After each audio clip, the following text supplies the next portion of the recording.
very best thing that we can do for our family is to work on our marriage. So I want to talk about how to keep your marriage flying high. I'm going to give you a little flying lesson here, okay? And this is what they teach you when you're taking flying lessons. Number one, believe that you could crash. When you're taking pilot's lessons in the classroom part of it, they talk to you about feelings of invincibility. And they say, if you believe that you're bulletproof and 10 feet tall and you're not going to crash, you're the guy that's going to crash. Because pilots need to be sober-minded people. And they need to understand it could happen to me. Now, when Karen and I started our marriage ministry over 20 years ago, there was a couple, wonderful couple, and they had a wonderful marriage ministry. And they went all over the world ministering to marriages, and they registered the success of their ministry by how many divorces were canceled. Tens of thousands, if not hundreds of thousands of divorces were canceled. Were canceled, and they were on our program. We interviewed them, and then they divorced. This powerful marriage ministry, and in the letter, he ran off with some gal, and in the letter that he wrote explaining the failure of their marriage, he said, I didn't listen to my own teaching. Karen and I could crash. We're not invincible, and we understand that.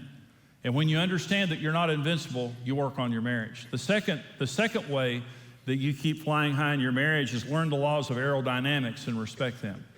There are laws of aerodynamics. I don't fear flying. The more you learn about flying, flying's the safest. Listen, flying is the safest method of transportation, right? Okay?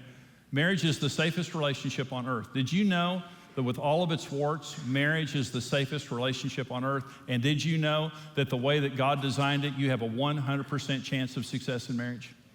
Did you know that? Marriage is the safest relationship on earth when you do it God's way. Well, you know, people, I was on a plane one day and there was 3 gals across the aisle from me over here. And this one gal that was closest to me was terrified of flying. She was throwing up in the air sick bag while we were at the gate. She had her mouth on that air. I felt so sorry for her. Well, you know, air is a liquid. When you fan yourself, you know, a lot of people think you're up in the air in a 747 and that plane is up in the middle of nothing. Air is a very heavy liquid. And that's why a 747 with hundreds of passengers and all their luggage on board, when you see a ship in the ocean, you don't worry about it because you can see the water. Well, oxygen is just like water. It's just a very heavy liquid. So when you understand the laws of aerodynamics, you don't fear flying. You just make sure that you don't violate the laws. When you break a law of aerodynamics, you're going down. You're going to get hurt real bad or you're going down. God created 4 laws for marriage. These are laws. In Genesis chapter 2, when God created Adam and Eve and the institution of marriage, here's what God said. The first words ever spoken after marriage was created. For this cause a man shall leave his father and mother, shall cleave unto his wife. The man and his wife were both naked and unashamed. Those are the 4 foundational laws of marriage. Those are laws. Those are not principles. Now listen, God said, for this cause a man will leave his father and mother. Well, how do we know that God wasn't just saying that to Adam and Eve? How do we know that God was also saying that to us? Because Adam and Eve didn't have a mother. God directly created Adam and Eve. They were the only people ever created that didn't have a belly button. So God says, for this cause, a man is going to leave his father and his mother and cleave unto his wife, and they two shall become one flesh. And the man and his wife were both naked and not ashamed. Well, here are the 4 laws of marriage. Number 1, marriage has to be first. Now listen to me. When you break a law, you're going to get hurt. Marriage operates within God's laws. Karen and I violated every law of marriage when we first got married, and we were on the brink of divorce. And so when you understand the laws of marriage and you understand it doesn't matter how intelligent you are, how rich you are, how talented you are, no one is the exception. Gravity doesn't care who you are, it will drag you down and kill you. It doesn't care who you are. It's an impersonal thing. The laws of marriage will help anyone succeed, or if you violate them, anyone will fail. Okay, number 1 law, marriage has to be first. For this cause, a man will leave his father and mother. The most important relationship that you had before you got married now has to be reprioritized in real terms, okay? So here's what I'm saying. If your job comes before your marriage is at risk. If your children come before your marriage is at risk. If any friendship you have comes before your marriage is at risk. Let me say, so that's just true. But here's the special challenge that our generation has. It's called electronics. Now, listen to what happened in this room. I don't know if it happened in other places, the rumble. So people say all the time, my spouse is sitting across the room from me, but they're not with me. They're on their phone. They're texting. We're not connecting. One statistic I read said that 1/3 of all affairs begin on Facebook, and 1/2 of divorce petitions have the word Facebook on them. Okay. So I'm saying, if I said to you, here, I would like to hand you this, and it's probably going to help you a whole lot have an affair or get divorced, would you accept that? And I'm not saying anything bad about Facebook. I'm saying you need a technology-free zone in your home where you are together and no one else is there with you. And if you can't shut your phone off or shut your computer down, it means it's in control of you. You're not in control of it. Technology is a wonderful servant. It's a terrible master. And technology is destroying marriages. It's keeping us from connected. If you're sitting in the same room, you're both on the computer talking to somebody else, you're not with each other. Karen and I used to come home. I would come home. We would eat together as a family. We would put our children to bed. We taught them to respect our marriage. They knew that they had a certain time, up to a certain time of night was their time. And then we put them to bed, and then it was our time. And we went into the bedroom, and we had a little area, a little sitting area. When we went into the bedroom, we popped popcorn, and we, without television, without anyone or anything, distracting us, we would sit and talk face to face for an hour or two. And I look back on that as some of the most important time in our marriage, connecting every single day. But I hear people right now telling me all the time, we just don't have any connection. But they're texting, they're emailing, they're on the telephone. There's the constant intrusion there. The number one law of marriage is your marriage has to be first, in real terms. It doesn't matter who you are. Doesn't matter how busy you are. Doesn't matter how talented you are. Doesn't matter how much money you make. It doesn't matter. No one is the exception. Your marriage has to be number one. Number two law of marriage is the law of pursuit. For this cause a man will leave his father and mother and cleave unto his wife. And the word cleave there means like to run up a mountain. It is a very energetic word. Marriage is work. It only works when you work at it. And so marriage has to be first, but number two, you have to work at it.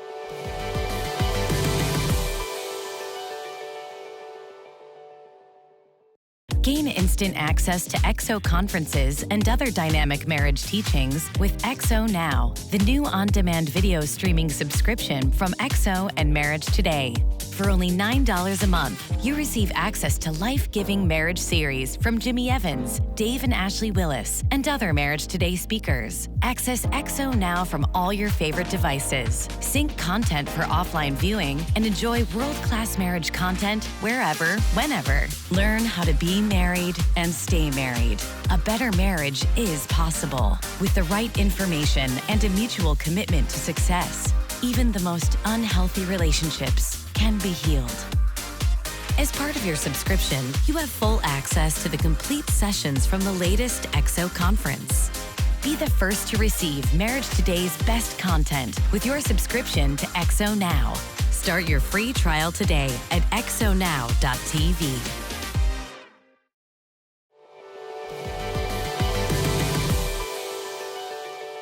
There has never been a marriage ever that you didn't have to work at. And the soulmate myth is this. The soulmate myth says, if I marry the right person, I won't have to work at the relationship. We're just gonna always be in love and always feel good. That is an absolute myth, and it's a lie. If you marry your perfect soulmate, if you marry the perfect person, you're gonna have to work hard for the rest of your life at that relationship. Marriage is work, and it only works. Some people think there's something wrong if I have to work at my marriage. There's nothing wrong if you have to work at your marriage. That's just the way that God created it. But that's the second law of marriage. The third law of marriage is the law of possession. They two shall become one. No one can dominate the relationship. No one can control the money, and the other person doesn't have input into the money. You can't control the children. You can't control the home without your spouse's input. Men and women are complete equals, and marriage is two people as a team running the home and everything in the home. They two shall become one. Everything I have belongs to you, even children from a previous marriage. I'm giving them to you. Everything you have, I take responsibility for, the assets and the liabilities, and every single thing we do, we will do together as a team. We didn't get married to live two separate lives. We got married to share our lives together, and we're gonna run this thing together as a team. That is a law of marriage. That's a law. The fourth law is the law of purity. It says that they were naked without any shame. Well, they were naked without shame until sin came into the garden. And then when sin came into the garden, they began to hide themselves behind fig leaves. Because when purity was in the garden, they could have intimacy without any fear or shame whatsoever. But when they sinned, remember, when God came to Adam and said, "What is this that you've done?" Adam said, "You gave me a defective woman."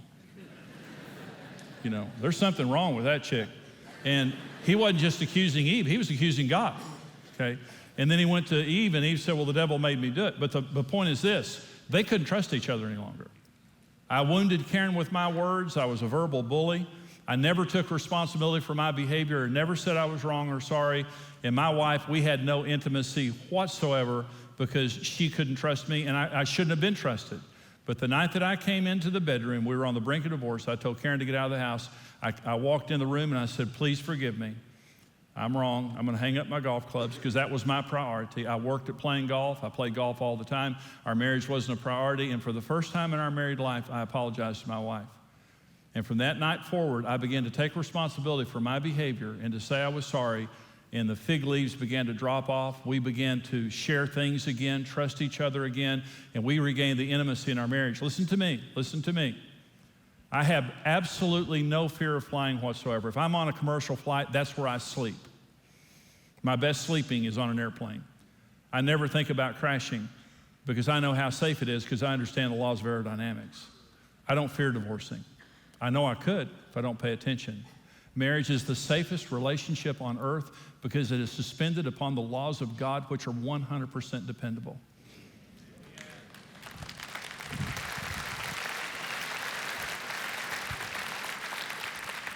You are not the exception, and I am not the exception. We could fail, but we don't have to fail because marriage is a very stable relationship that is suspended upon the absolute laws of God. It has to be first. I have to work at it. We have to share everything together, and we have to take responsibility for our behavior. All of us can do that. All of us can do that. It may be making some changes, but all of us can do that, okay? Number one, believe you could crash. Number two, learn the laws of aerodynamics or marriage dynamics. Number three, refuel the plane regularly and time your fuel. Now, here's the tip for pilots. You never trust the fuel gauge on an airplane because it only has to be wrong one time. How much gas we got? Oh, well, we got a half tank. Well, what if it's wrong? So as a pilot, you look down into the wing and you look to see how much fuel you have. On my plane, we have 4 hours of fuel. And if we have a headwind, we have less than that.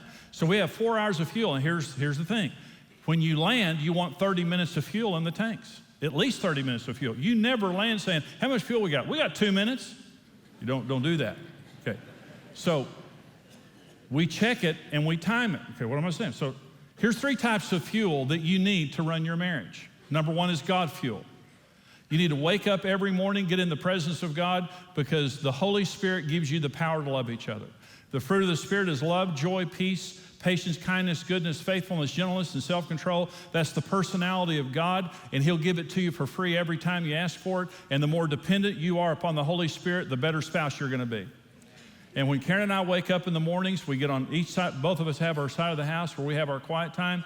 We take our fears, our hurts, our temptations, our needs to God. We ask Him to touch us and heal us, and we ask Him to fill us with His Holy Spirit. Then we're ready to love each other. We need God fuel. It's the most important issue in marriage is our personal relationship with Jesus Christ. But see, the fruit of the Spirit is love. You understand when God tells us to love each other, we don't have that ability without the Holy Spirit. It's not innate within us, okay? Number one, God fuel, so we need that. So let me talk about timing it. I've been a Christian for 42 years. I got saved a week before Karen and I got married, so I know how long I've been a believer, okay? If I go 2 or 3 days without praying and being with the Lord, it changes my personality. Anybody agree with what I'm saying? So I'm gonna time that thing. And what I'm saying is I need to be with Jesus every day, and sometimes a couple of times a day.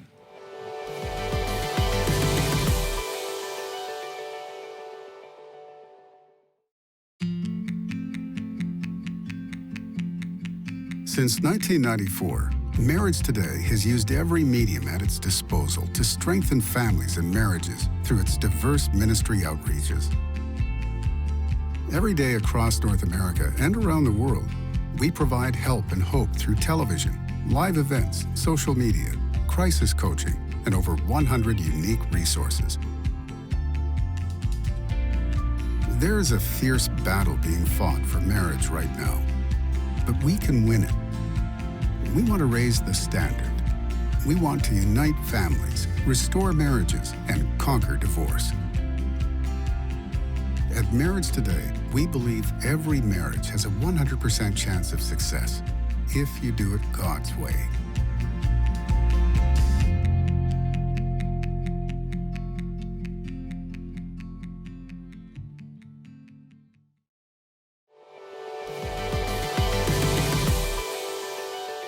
Number 2 is spouse fuel, the second type of fuel that we have. Meeting each other's needs and having fun.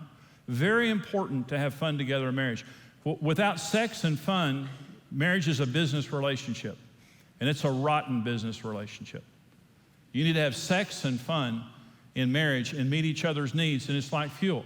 Early in our marriage, Karen and I always had on our calendar a time. First of all, we had a weekly date night, a time to be together. We had time that we talked every single day, but always on our calendar, 4 or 5 weeks at the max away, we would put our kids with my mom and dad. We were broke. We didn't have any money. So we literally would go 30 miles away and stay at the crummiest motel you've ever seen in your entire life. It's all we could afford. But we would literally go to the grocery store, walk into the motel room, lock the door, and stay there for 24 to 48 hours. And when we walked out, we were full of fuel.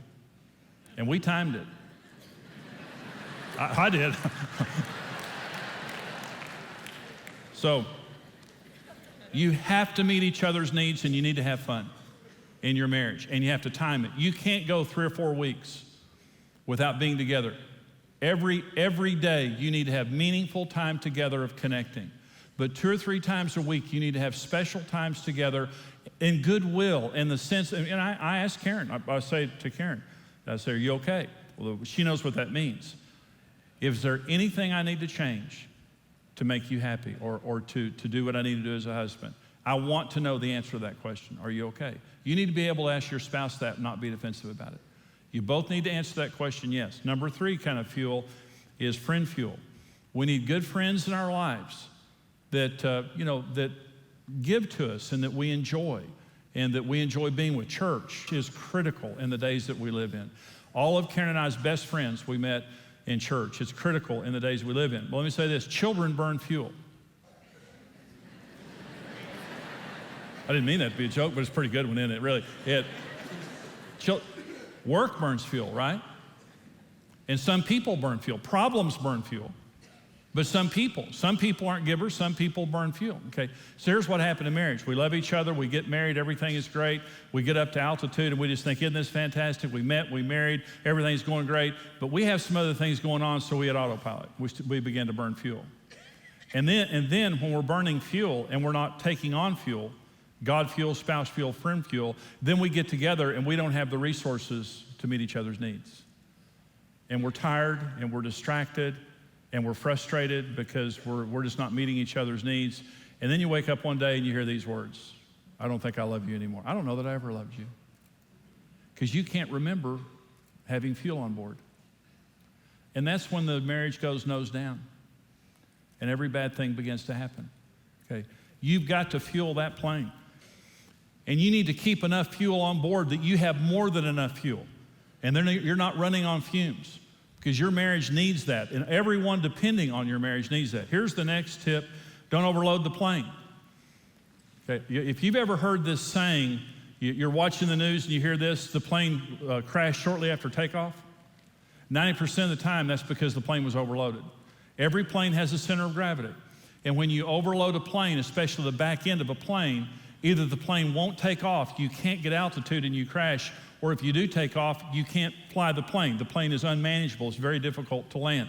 So you have to keep your weight and balance the way it needs to be. Here's the issue of stress. Stress robs the joy of life. The stress of debt robs the joy of possessing. I don't believe all debt is wrong, but I believe if you have too much debt, it doesn't matter what you have, you're not going to enjoy it.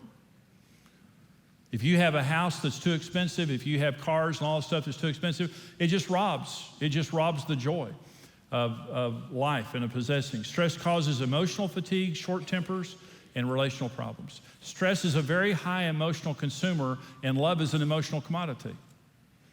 And so when we're under stress, it is actually sapping our emotional capacity to relate to each other, and we have short tempers. We're just spent because of stress. And most stress is self-inflicted. Some isn't, but most is. Be anxious for nothing, but in everything by prayer and supplication, with thanksgiving, let your requests be made known to God, and the peace of God, which surpasses all comprehension, will guard your hearts and minds through Jesus Christ. Listen, don't be anxious for anything, but in everything pray. Did you know you can either pray or worry? And if you don't pray, you're going to worry? You say, well, how do I develop a prayer list? Write down everything you're worried about and pray until you get peace. Your worry list is your prayer list. What are you worried about? That's your prayer list. And it says, don't be anxious for anything, but in everything with prayer and supplication with thanksgiving. What do you mean with thanksgiving? I'm thanking him that he hears my prayers and he's going to answer every single one of them. I'm thanking you in advance that you're a loving daddy and you care about me and I'm not stranded here on this earth by myself. Why would I not pray when I've got the most loving being in the world wanting to be on my side helping me out? Okay, so don't be anxious. Don't be anxious for one single thing, but in everything with prayer and supplication, with thanksgiving, let your requests be made known to God, and the peace of God that passes all comprehension, you don't know why you have so much peace, it's just supernatural, will guard your heart and mind. Wow, every time we hear Jimmy Evans, I learn something new. Every single time. He is one of the most gifted marriage teachers on the planet. We've been learning from him for years, and now it's a privilege to be working with him in this work of building stronger marriages. But just like you watching him now, I'm sure you took a lot away from that, and we want to help you get even more access to Jimmy Evans' videos, because what you've just seen is actually just a portion of a full series from Jimmy Evans. That's right, you can see the entire series, plus more marriage building videos on XO Now. You can learn from the best experts, including, of course, Jimmy Evans, and get unlimited access for only $9 a month. This is the best way to get immediate marriage help and encouragement from the full Marriage Today video library. Yeah, and of course, all of our content is also included, along with brand new exclusive marriage building content you can't get anywhere else. So don't miss out on the best marriage videos that are out there. Subscribe now at xonow.tv.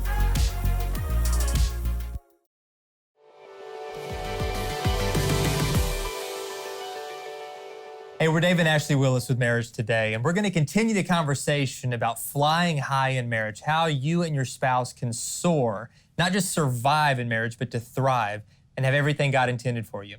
And we're going to talk specifically today about what is referred to as the soulmate myth, this myth that a lot of people in our culture believe that if I really married my soulmate, we're going to be perfectly compatible. We're always going to get along. We're always going to laugh at each other's jokes. There's never going to be any hardship. And if hardship comes, it must mean I married the wrong person and I need to get a divorce and start over with somebody else. And that myth is causing so much unnecessary stress in marriages and so many divorces. And so, sweetie, how do we break out of that myth and replace it with truth?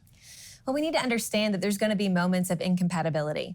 Like there's moments where you're not going to necessarily get along or you're going to see certain issues differently, and that's okay. You know, first of all, you're a man and a woman, so generally you're going to see things a little differently. And, you know, I think when we go into marriage, and we talked about this before, you know, we go in kind of wide-eyed and bushy-tailed thinking that everything is going to be perfect, and the moment we have trouble, we think, wait a minute, I made a mistake. But instead of looking at our disagreements as mistakes, look at them as opportunities to grow closer together. Because honestly, Dave and I, in our almost 18-year marriage, that's exactly what they become to us. You know, every time we've kind of reached a snag where we don't necessarily see things eye to eye, I've seen God miraculously get us through that and grow closer together. And so when you look at things like that, when you look at the tough times as opportunities to grow, you don't necessarily see it as incompatibility anymore. You see it as a great way to thrive in your marriage. Yeah, and the compatibility is overrated anyway. The happiest couples aren't the most compatible, they're the most committed. That's so I even look true. at heroes in the faith like Billy Graham and his wife Ruth, and they were just funny when talking about they had a great marriage. They were wonderfully committed. But Billy was once asked towards the end of his life, you know, like, how's your marriage? And he said, we've been happily incompatible for 60 years. And Ruth was once asked, have you ever thought about divorce? And she honestly said, divorce, no. Murder, yes, but not divorce. And they both joked together because they were clearly best friends, clearly committed. but very, very, both stubborn, in many ways not compatible, but so committed to God, so committed to each other. And so the fruit of their marriage was just absolutely amazing. And so I think not even get so hung up on how compatible are we. We had some friends that got divorced because they believed they were completely incompatible. Then they both, this is a true story, set up an account on an online dating profile, and this online service matched them with each other as the #1 compatibility match in our whole city. And they still didn't get back together. They were still committed to the fact that, no, I don't care what the computer said, I don't care what anybody says. We're incompatible. We're incompatible. Yes. And so you've got to look beyond this myth of the soulmate or even compatibility and say, what does it look like for us to learn from each other's differences, to serve each other through our differences, and to allow our commitment to be the most important thing. And you'll be amazed how compatible you'll become at that point. It's so true. And there's ways that we can do this. We can do this by any time that there is an issue, just really talking about it, not shutting down. I think sometimes, we may not necessarily think, oh, that's it, it's over, but we may be shut down emotionally. I think sometimes when there's differences, we'll just shut it down and we won't talk about it. But instead, we need to talk about it, talk about the hard things, because if we never address the hard things, then we're just never really going to get through it. They don't just magically disappear. Issues need to be worked through. And I think in the same way, we need to really watch our tone with one another. We really need to approach each other and assume the best of one another, and always approach each other with respect. That tone is so huge. The tone of your words will shape the tone of your marriage. Yes. If you're speaking to each other with harshness, if you're giving the best of yourself to other people all day at work and wherever you are, and then you give the leftovers to your spouse when you get home, that's going to have an impact. Give the best of yourself to each other, and you'll be amazed at what that does to bring out the best in you both. It's so true. We'd love to continue the conversation with you all. So please go to MarriageToday.com and let us know what you think about this. We'd love to hear from you. We'll see you next time.